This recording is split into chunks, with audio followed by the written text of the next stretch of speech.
तुम्हाला काही त्रास काय ग? अगं कॉलेज करून कुठल्या गडाचा करायचा आहे मला? दादा, अरे दादा तू असा विचित्र का बोलतोस? अगं वेडा झालोय मी, वेडा तुमच्या या वागण्यामुळे. आणि एक दिवस नक्कीच वेडा होणार दादा मी. ग मला एक सांग, आतापर्यंत हाक देत आहो तरी आईचा आवाज येत नाही. कुठं आहे ते?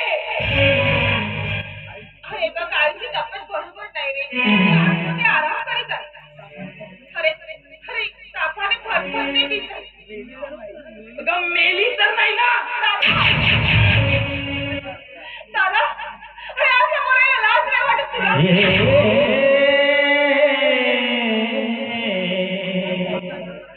अरे स्वतःच्या आई बद्दलाची मारण्याची भाषा वापरतोस तू.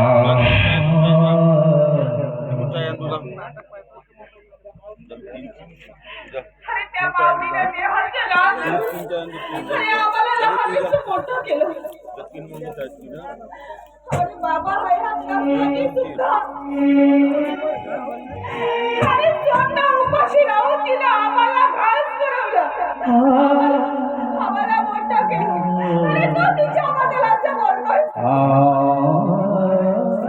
अरे ती आपली पाय आहे रे पाय. अगं म्हणूनच तर लाज वाटतोय मला. तिला माय म्हणायची. शाबास शाबास दादा शाबास. घरात या घराच्या घरात गुरुदीपक शोभतोयस तू आता. अरे जन्म पोषण अरे संस्कार देते ती फक्त मान. अरे माय म्हणजे मातृत्वाचा झरा. अरे माय म्हणजे वात्सल्याची गाल. आणि माय म्हणजे प्रेमाची सावली. अरे या जगात श्रेष्ठ नातं असते ना ते फक्त मायेचं.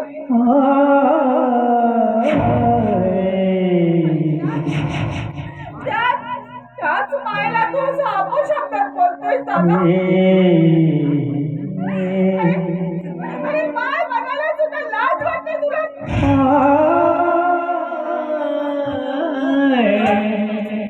माय नसावी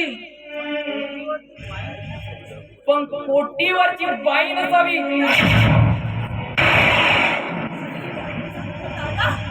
अरे कोणी सांगितलं तुला हे?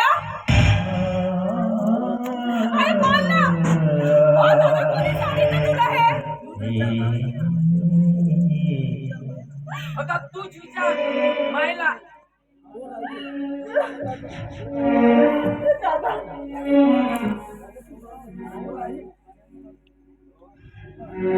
बोल आई. अगं मी म्हणतोय ते खरं आहे काय? ग मला तुझ्या तोंडून ऐकायचं आहे.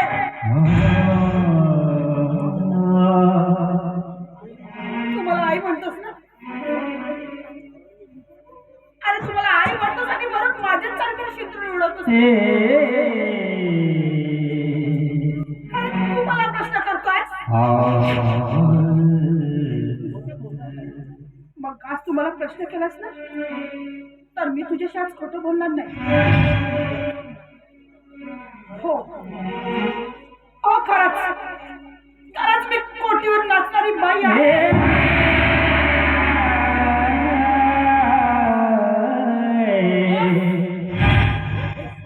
अगं हे सत्य ऐकायचं होतं मला.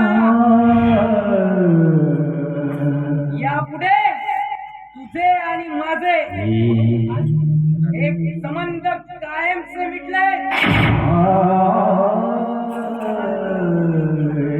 जिथे घराण्याची अब्रू वेशीला टांगते ते ठिकाण म्हणजे पोटी.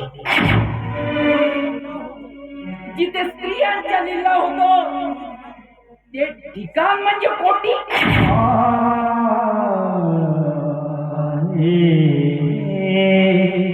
आणि या पायामध्ये घुंगरू बांधून नाचतेस? अगं पण मी म्हणतो, अगं माझ्या बाबांच्या कुठल्या प्रेमात कमी पडली होती ग? आणि तू बाबा जातात जवानीचा रस सुधारण्याकरिता त्या कुटीवर नाचायला गेलेस. अगं तू रक्केल आहेस, रक्केल.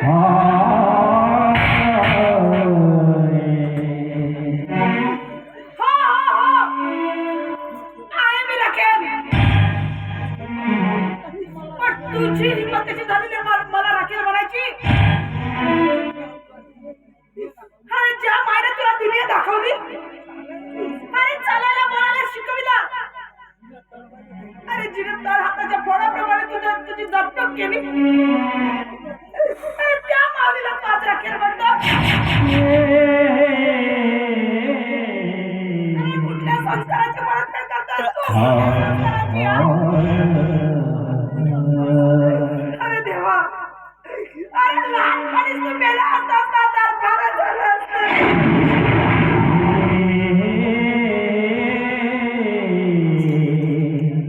अरे हे शब्द ऐकण्याची माझ्यावर वेळ तरी आली नसती रे.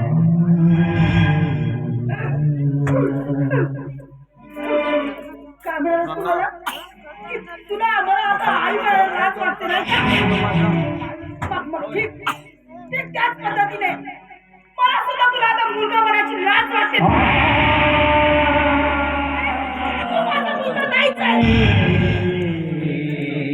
असल्या मुलाची गरज नाहीच आहे आता मला. चल जातो इथं. जीवन कोणीच नाही अनाथ म्हणून जीवन जगणार, पण कधी माय म्हणून स्वीकार करणार नाही. सुख दुःखाचे जीवन सगळे कोणीच नाही.